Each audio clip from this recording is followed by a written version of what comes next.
So Xiaomi is out there to claim its space in the flagship domain again, and the latest phone it's offering is the Poco F1. Poco is a new brand from Xiaomi that tries to give you better specs for lesser price, and the Poco F1 comes with a Snapdragon 845 chip, which seems to be quite a steal for a phone under 30,000 rupees. You're watching India Today Tech, I'm Rahul Sethi, and let's take a look at the Pocophone and find out about all of its features and specs. So the Pocophone arrived at our office in a briefcase like a secret agent's gadget. While on one side is the Pocophone, Xiaomi tries to depict the liquid cooling system on the other side. The Poco F1's box has a peculiar black and yellow color theme. Specs are detailed at the back. We have got the armored edition. For your information, only the 8GB, 256GB variant will be the so-called armored edition with Kevlar back. Rest, all the other editions will come with plastic backs. The star of the show is the Snapdragon 845 chip with liquid cooling system. The best recipe to take on any game in the Android space probably. There are dual cameras at the back powered by AI like plenty of other phones in the market today, and the battery on board has 4000 mAh capacity. Like all Xiaomi phones, the Poco F1 flaunts a Make in India sticker. Let's pull the phone out of the box and we'll take a look at the specs in detail later as well. First up, there is a box with warranty information and user guide. Then there is a back cover, bendable and not made out of hard plastic, but anyways probably useless for a phone with a Kevlar back. And finally we reach the Poco F1, a pretty light phone with plastic feel to it, but the back section is made out of Kevlar, says Xiaomi. The texture feels much more like that of phones with rubberized backs. The frame again is plastic, buttons are all plastic.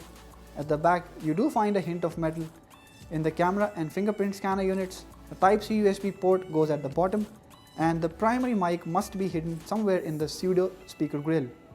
The secondary mic goes on top alongside the headphone jack. Now on the notch you get the front camera, an earpiece, proximity and ambient light sensor, and an IR sensor for face recognition. Let's turn on the phone and take a look at the box contents, which comprises of a 12-volt 1.5 ampere travel adapter, that is an 18-watt fast charger, a Type-C USB cable, and a SIM ejector tool. There are no earphones inside the box. The SIM slot, as mentioned on the box, is a hybrid one, and this is how the phone looks when you snap on the back cover. Now you surely want to know the full specs of Poco F1, so here they are. The display has a 6.1-inch screen size with 18.7:9 aspect ratio, Full HD Plus resolution, and Corning Gorilla Glass 3 protection. Under the hood, there's Snapdragon 845 with 6 or 8GB of RAM options and 64, 128 or 256GB of storage options. The storage, as you saw, is expandable via microSD card. The rear camera on the phone has a 12-megapixel primary and 5-megapixel secondary sensor, and the primary sensor has an f1.9 aperture. There's face detection autofocus, HDR, and other features, while at the front there's a 20-megapixel sensor. Battery on the phone is 4000 mAh with quick charge 3.0 support, and 18-watt charger is included in the box. The phone runs Android 8.1 Oreo with MIUI 9.6 and Poco Launcher. Features on the phone include IR-based facial recognition, dual-band Wi-Fi, liquid cooling, and Kevlar back, which is specific to the 256GB variant.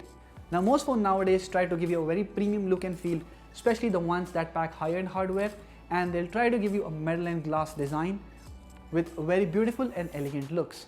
The OnePlus 6 or the Asus Zenfone 5Z are the recent and most prominent examples.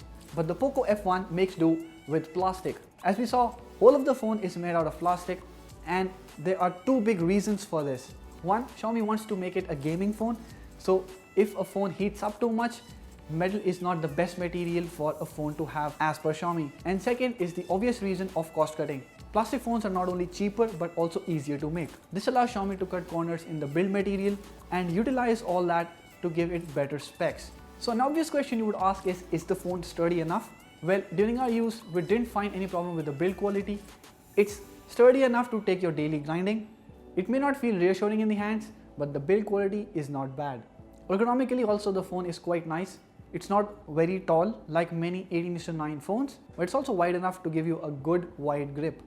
While Xiaomi surely makes slight compromises in the materials of the phone, The display quality thankfully is not compromised. Poco F1's display is quite delightful. The colors on the phone come out to be very sharp. It's a glossy panel, so watching movies or playing games is quite a pleasing experience. The brightness as well indoors is quite nice. You won't need to blast it to full, although the viewing angles are not that great, and that is something you would find on most glossy phones. You'll see that these panels are quite reflective and don't have very good visibility when you are viewing it from a corner. But for outdoor usage, it may not be the brightest panel out there in the market at this price segment. The touch response of the display is also quite smooth and quick, and that you realize while playing games or even in the daily use. While Pocophone's software is built on Android 8.1 Oreo, there is a layer of MIUI 9.6 on top. While most of the interface is same as the MIUI you find on Redmi phones or other Xiaomi phones, there are a few things very specific to the Pocophone. And the big thing is the launcher. Xiaomi has introduced App Drawer in the new launcher, which you can summon up by sliding on the home screen, very similar to the stock Android interface. But on the App Drawer, you will see there are sections which divide the apps according to their genre. The apps are divided into gaming, communications, and other stuff. And there's also an option to remove all these divisions. Next, there's also an option to remove the navigation keys, and once you do that, you get a very iPhone 10-like gesture navigation system, which means slide back in the menus to go back, slide from the bottom to go back to home screen, and slide and hold from the bottom to get recent apps menu. Other things like app animations, features, gestures, network, display and security settings, and most other stuff is same as the MIUI 9. But despite having all that third-party software and a lot of features, the Poco F1 is not a slow phone. It won't be because it runs a Snapdragon 845. The interface is quite nicely optimized, and you get a very fast app opening, app switching, multitasking, and everything else you throw at it.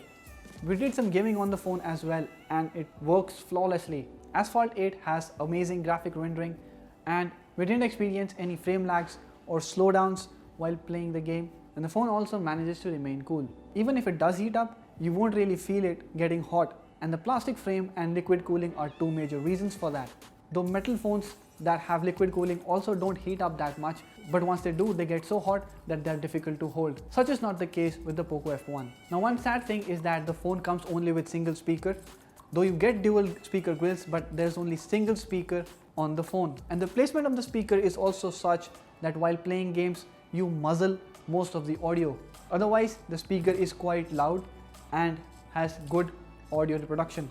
Now, talking about unlock methods in particular, the fingerprint scanner on the Poco F1 is quite fast, and so is the face unlock as well, though it's also quite secure since it uses an IR sensor and it doesn't work when your eyes are closed. You will find some irregularities while using it under bright outdoor conditions, but that is the case with the iPhone 10 as well. This technology has not been perfected yet, but the Poco F1 surely has a great deal faster and more secure face unlock. During our use, the battery on the phone lasted us a whole day, and unless you're using it extensively, including playing a lot of games, you won't have trouble getting a good battery backup from the phone. Though we are yet to test it fully, among other things, so make sure you subscribe to our channel and watch out for our full review. Now let's move on to the cameras on the Poco F1. The rear camera setup is able to click some decent shots in good light situations. The cameras have pretty fast autofocus, and the photos captured by it have good amount of details. We're not expecting a 12 megapixel camera on the Poco F1 to perform that great. The phone captures good amount of details, the edges are also sharp, and the color reproduction, as you will see, is not very natural but not very over processed either. Thanks to maintaining a good sharpness level, the photos come out clean and very usable. Indoors as well, the camera is not very disappointing, especially if you take into account the price the Poco F1 comes at.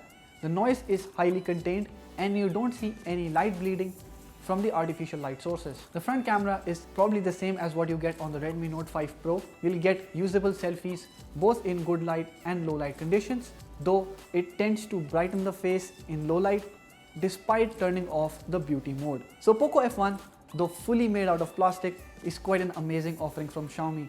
Our experience with the phone has been quite nice, and that is notwithstanding the price tag of the phone. Xiaomi's Poco F1 comes at a great price tag and is going to stir some serious competition in this price segment. We're looking out for your comments, so let us know what you think about the Poco F1 in the comment section below. Also, if you've liked this video, hit the thumbs up button and share it with your friends. Subscribe to our channel to get latest videos on tech and smartphones like this. Thank you for watching.